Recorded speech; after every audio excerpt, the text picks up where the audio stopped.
Praise the lord. దేవునికి మహిమ కలుగును గాక. ప్రతిరోజు క్రమం తప్పక వాగ్దానాన్ని వీక్షిస్తున్న ప్రతి ఒక్కరికి యేసయ్య నామములో శుభవందనములు. సబ్స్క్రైబ్ చేసుకొని అనేక మందికి షేర్ చేసి దేవుని మాటల ద్వారా బలపరచండి. ఈ దినమునకై ఏర్పాటు చేయబడిన దేవుని వాగ్దానము మార్కు సువార్త 9వ అధ్యాయము 29వ వచనము. ప్రార్థన వలననే గాని మరి దేని వలననైనను ఈ విధమైనది వదలిపోవుట అసాధ్యము.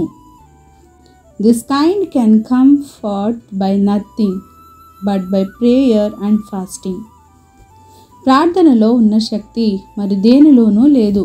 అంతటి గొప్ప ఆయుధాన్ని దేవుడు మనకు అనుగ్రహించారు. దేనినైనా జయించుటకు ప్రార్థన అనే ఆయుధాన్ని వాడాలి. యేసయ్య గారే బాప్తిస్మము పొందిన తరువాత 40 దినములు 40 రాత్రులు ఉపవాసముండి తండ్రితో ప్రతి రాత్రి ప్రార్థనలో గడిపి శక్తిని పొందుకొని విశ్వాసాన్ని పెంచుకొని అనేక అద్భుతాలు ప్రజలలో జరిగించారు.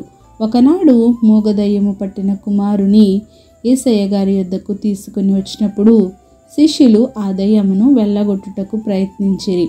గాని అది వానిని వదిలిపోలేదు. ఎందుకు వెళ్ళగొట్టలేకపోయారు?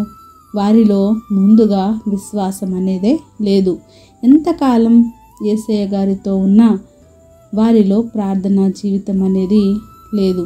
అందుకని వారు ఆ దయ్యమును వెళ్ళగొట్టలేక దేవుని దగ్గరకు తీసుకొని వచ్చినప్పుడు ఆ బాలుని తండ్రిని యేసయ్య గారు, నమ్ముట నీ వలననైతే నమ్మువానికి సమస్తమును సాధ్యమే అని చెప్పారు.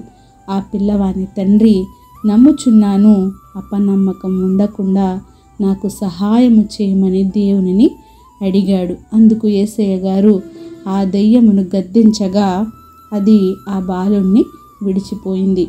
అప్పుడు శిష్యులు యేసయ్య గారు ఏకాంతముగా ఉన్నప్పుడు మేమెందుకు ఆ దయ్యాన్ని వెళ్ళగొట్టలేకపోతిమి అని అడిగారు. అందుకు యేసయ్య గారు, ప్రార్థన వలననే గాని మరి దేని వలన ఈ విధమైనది వదిలిపోవట సాధ్యం అని సెలవిచ్చారు. నిజమే, విశ్వాసముతో ప్రార్థించాలి, కార్యము జరుగును అని నమ్మాలి. విశ్వాసం నమ్మిక రెండూ ఉండాలి.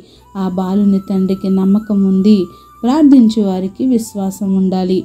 యేసయ్య గారు ప్రతిదినము ప్రార్థనలో గడుపుతూ ఆయన విశ్వాసాన్ని కాపాడుకుంటూ అపవాదిని ఎదిరించే శక్తిని పొందుకుంటూ బలంగా పోరాటం చేయుటకు తండ్రిని ఆశ్రయించేవారు. నరమాతృలుగా మనము కూడా దేవుని దినదినము ఆశ్రయించాలి, ప్రార్థించాలి, వేడుకొనాలి. విశ్వాసాన్ని అనుగ్రహించమని, అపనమ్మకాన్ని తీసివేయమని మనం అడగాలి. అటువంటి ప్రార్థనా జీవితమే కనుక మనము కలిగి ఉంటే ఏదైనా సాధ్యమే. శిష్యులు కూడా యేసయ్య గారితోనే ఉండేవారు కానీ వారి విశ్వాసం దేవుని మీద నమ్మకం లేకపోవటం వలనే అక్కడ కార్యము చేయలేకపోయారు. దేవుడే నీకు నాకు విశ్వాసాన్ని నమ్మకాన్ని అనుగ్రహించునుగాక. ఆమేన్. చిన్ని ప్రార్థన. సకల ఆశీర్వాదాలకు కారణభూతుడైన మా ప్రియ పరలోకపు తండ్రి, మీరిచ్చిన వాగ్దానంకే వందనాలు దేవా. ఎవరైతే ఈ వాక్యాన్ని విన్నారో వినిన వాక్యాన్ని విడిచిపెట్టు వారంగా కాకుండా హృదయగతిలో భద్రపరచు వాక్యానుసారంగా జీవించే జీవితాన్ని ప్రతి ఒక్కరికి దయచేయండి దేవా. మాలో ఉన్న విశ్వాసాన్ని అపనమ్మకాన్ని తీసివేసి ప్రార్థనతో సమస్తమును సాధ్యమే అనే విశ్వాసాన్ని మా అందరికీ దయచేయండి దేవా. ప్రార్థన అవసరతకున్న ప్రతి ఒక్క బిడ్డని సమయంలో జ్ఞాపకం చేసుకోండి. వారి అవసరతలను అక్కరతలను సమయానుకూలంగా తీర్చి సమస్త ఘనత మహిమ ప్రభావములు మీరే ఆరోపించుకుంటారని యేసుక్రీస్తు పుణ్యనామమున ప్రార్థించి అడిగి వేడుకొంచున్నాను మా తండ్రి. Amen. God bless you all.